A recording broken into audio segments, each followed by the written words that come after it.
I'm Courtney Smith and I'm a fashion stylist.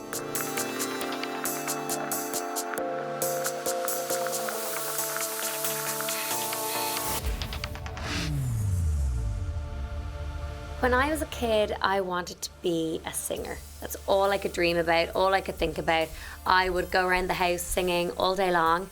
I even got a tattoo of music notes. I've been making my own clothes since I was about 6 years old. My mum would come home and I will have cut up her favourite leather trousers and created what I thought was a masterpiece. So I just loved working with fabrics, I loved working with clothes. So I think it was just a natural progression that I ended up working in the fashion industry. I studied fashion design and then I sort of fell into styling. I loved dressing my friends up for nights out, and I ended up doing a postgrad in fashion media in London College of Fashion, and really just kind of rolled from there. I was dressing massive celebrities in London, and then I got a little bit homesick and broke, and I ended up coming back to Dublin and setting myself up as a stylist, and that was 11 years ago. So it's been 11 years of grafting, but I wouldn't change it for the world. I think I have a few strengths. I think I'm a grafter. I think I don't take no for an answer, and I never give up. So I have a lot of aspirations and a lot of dreams, and people always say to me, oh my God, like you're doing so amazing in your career, but I'm still chasing certain goals, and I think that's what kind of makes it work for me, the fact that I'm never quite satisfied. I think we all have setbacks. I think that's life, that's natural. I think I deal with those things a lot better now in my 30s than I did in my 20s.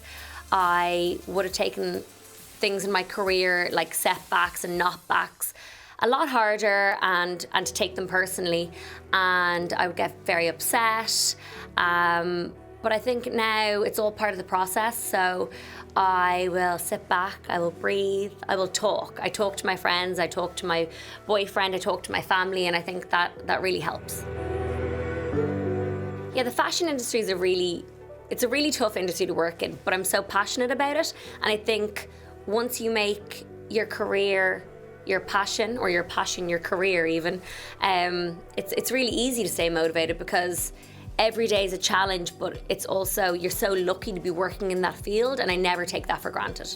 I think if you want to break into the fashion industry, go for it. Like, there's nothing stopping you, but just be prepared to work really hard and graft. I'm 11 years, like I said, doing this, and I'm still grafting to this day. So as long as you're not afraid of a bit of hard work, then go for it. I've almost taken jobs that I felt weren't quite right for me, but I also am very aware of who I am as a person and what I like to associate myself with. So I've never actually gone fully through with doing a project that I wasn't completely happy with. And I think the best thing to do is just listen to your gut and make the right decision for you. Success to me means waking up every day content and happy. I think it's definitely my friends and my family that bring me true happiness in my life. I've spent a long time chasing my career and chasing certain goals, and you get to a certain point that you kind of step back and you realize what truly is important to you, and that would definitely be my friends and my family. I'm pretty proud of myself. I'm pretty proud that I chased my dream. The industry's changed so much since I started as a stylist. I moved back from London and I pretty much set up my website and said, here I am, I'm a stylist, hire me. And I never interned, and I think while that worked for me back then, it wouldn't work as well now because it's a much bigger industry and people are more aware of fashion styling as a career, and a lot of people want to work in this field.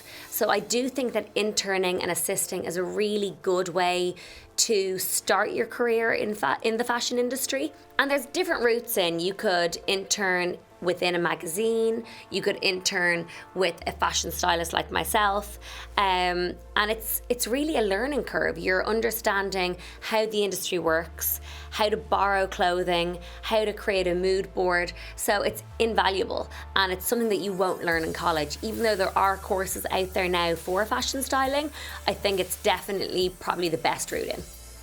When I started, there was basically no social media. There was Facebook, and that was about the guts of it. Whereas now we have tools like Twitter and Instagram that we can use for marketing, really. And I use my Instagram to showcase who I am as a stylist, as well as my own personal style. So it is a really good tool, like that's how I would describe it, to promote your work. So it is important to put yourself out there and to grow your social media and showcase who you are. I think the easy answer is always say babies and more dogs, but I don't really know. I don't know what the future has for me personally. I'd like to travel the world a lot more. I'd hope that I'm as happy as I am now.